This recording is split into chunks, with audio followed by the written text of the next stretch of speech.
Welcome to મીતુસ kitchen. તો આજે આપણે બનાવીશું હોળી સ્પેશિયલ દહીંવડા.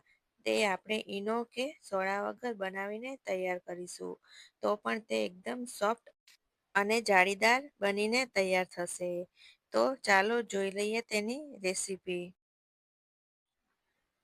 તો તેના માટે મેં અહીંયા એક વાટકી અડદની દાળ લઈ લીધી છે અને તેની સામે આપણે એક વાટકી મગની મોગર દાળ લઈશું. તમે તેને ખાલી અડદની દાળથી પણ બનાવી શકો છો. તો તેમાં થોડું પાણી ઉમેરીને આ રીતે મસળીને તેને 2 થી 3 પાણીએ ધોઈ લેશું. દાળને મેં સારી રીતે ધોઈ લીધી છે. હવે તેને આપણે 6 થી 7 કલાક માટે પલાળવાની છે. તો તેમાં 2 થી 3 ગ્લાસ જેટલું પાણી ઉમેરી દઈશું અને તેને ઢાંકીને 6 થી 7 કલાક માટે આપણે પલાળવા રાખી દઈશું. 7 કલાક જેવું થઈ ગયું છે. હવે આપણે દાળને જોઈ લઈએ. તો એકદમ સરસ ફૂલીને ડબલ થઈ ગઈ છે. આ રીતે ચેક કરી જોઈએ તો સરસ પલળી ગઈ છે. તેનું વધારાનું પાણી નિતારીને તેને મિક્સર જારમાં આપણે અડધી અડધી કરીને 2 વખત પીસી લઈશું. તો આ રીતે મિક્સર જારમાં અડધી દાળ આપણે પહેલાં ઉમેરી લઈશું. જો તેમાં જરૂર લાગે તો જ પાણી ઉમેરવાનું છે. તેમાં આપણે વધારે પડતું પાણી ઉમેરવાનું નથી, નહીંતર બેટર એકદમ પાતળું થઈ જશે. તો અહીંયા મારે થોડુંક પાણીની જરૂર પડી છે.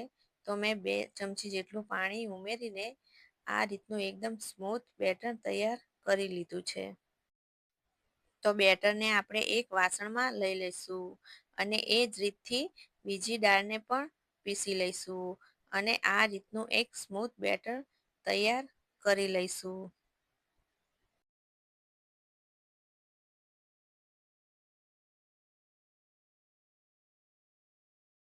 તો બધા જ બેટરને મેં એક વાસણમાં લઈ લીધું છે.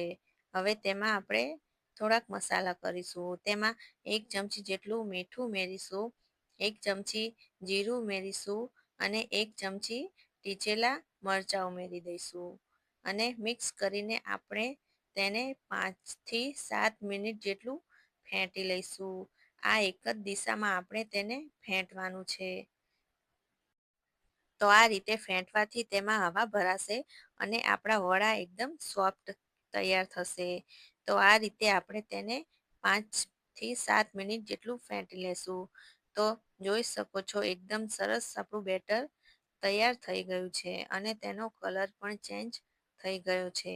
હવે તેને ઢાંકીને આપણે 5 એક મિનિટ જેટલું મૂકી દઈશું. ત્યાં સુધી આપણે તેલ ગરમ કરી લઈએ. તો અહીંયા તેલ પણ સરસ ગરમ થઈ ગયું છે. હવે આપણે જે બેટર બનાવ્યું હતું તેના વડા બનાવી લઈશું. તો આ રીતે આપણે થોડું થોડું બેટર લઈને આ રીતના નાના વડા બનાવી લઈશું. તમારે જે સાઈઝના તમારે રાખવા હોય તમે તે રીતે તેને બનાવી શકો છો. વડા તેલમાં ઉમેરતી વખતે ગેસને આપણે એકદમ સ્લો ઉપર જ રાખીશું. 5 એક મિનિટ થાય પછી તેને આપણે મીડિયમ કરીને વડાને થવા દઈશું.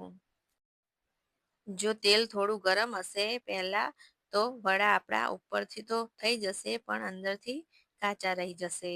એટલે પહેલાં 5 એક મિનિટ જેટલું તો તેને સ્લો પર રાખીને જ તળવાના છે. તો 7 એક મિનિટ જેવું થઈ ગયું છે અને વડાનો કલર પણ એકદમ સરસ આવી ગયો છે. તો તેને આપણે બહાર કાઢી લઈશું. તો બીજા વડાને પણ મેં આ રીતે તેમાં ઉમેરી લીધા છે અને તેને પણ આપણે તળી લઈશું. તો 5 થી 7 મિનિટ પછી તે પણ એકદમ સરસ થઈ ગયા છે. તો તેને પણ બહાર કાઢી લઈશું. તો આપણે હવે મીઠું દહીં બનાવીશું. તેના માટે મેં અહીંયા 500 ગ્રામ જેટલું દહીં લઈ લીધું છે. તેને આપણે આ રીતે ફેંટી લઈશું અને તેમાં 1 ચમચી મીઠું ઉમેરીશું અને અડધી વાટકી ખાંડનો પાવડર ઉમેરીશું. તેને મેં મિક્સર જારમાં પીસી લીધો હતો અને તેને પણ મિક્સ કરી લઈશું. દહીંને આપણે એકદમ સ્મૂથ તૈયાર કરવાનું છે. તેમાં આપણે 2 ચમચી જેટલું પાણી ઉમેરીને એકદમ સારી રીતે મિક્સ કરી લઈશું. તેને વધારે પાતળું કે જાડું નથી કરવાનું, બસ આ રીતે મીડિયમ એવું બનાવી લઈશું અને તેને ઢાંકીને આપણે ફ્રીજમાં 10થી 15 મિનિટ જેટલું ઠંડુ થવા દઈશું. ત્યાં સુધી આપણે થોડુંક ગરમ પાણી લઈશું અને તેમાં જે વડા બનાવ્યા હતા તે ઉમેરી લઈશું. વડાને આપણે એકદમ ઠંડા કરીને જ તેમાં ઉમેરવાના છે. તો આ રીતે બધા વડાને ઉમેરીને તેના પર એક ડીશ ઢાંકી દઈશું અને તેને પણ 10થી 15 મિનિટ જેટલું રહેવા દઈશું. 15 મિનિટ જેટલું થઈ ગયું છે અને આપણે હવે જોઈ લઈએ તો વડા એકદમ ફૂલીને ડબલ થઈ ગયા છે.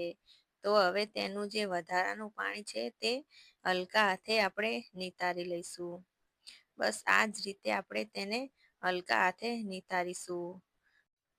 તો અહીં દહીં પણ આપણું એકદમ ઠંડુ થઈ ગયું છે. તો હવે તેમાં જે વડા બનાવ્યા હતા તે ઉમેરી લઈશું. વડા ઉમેરીને તેને આપણે 10 મિનિટ જેટલું રહેવા દેશું. જેથી વડા દહીંને સરસ રીતે એબ્સોર્બ કરી લે. તમે તેને આ રીતે દહીંમાં વડા ઉમેરીને ફ્રીજમાં પણ રાખી શકો છો અને જ્યારે સર્વ કરવું હોય ત્યારે તેમાં ચટણી ઉમેરીને તેને સર્વ કરી શકો છો. તો આપણા દહીં વડા બનીને તૈયાર છે. તો ચાલો તેને સર્વ કરી લઈએ.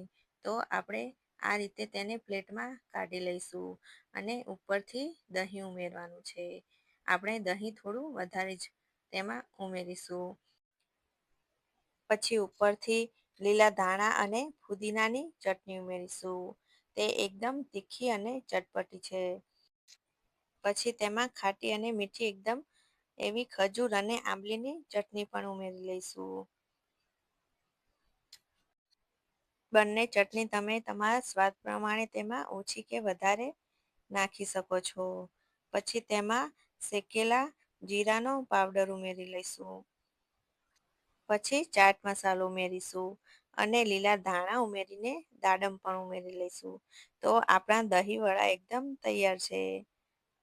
જો તમને મારી આ રેસીપી ગમી હોય તો લાઈક કરજો, શેર કરજો અને સબસ્ક્રાઈબ કરજો.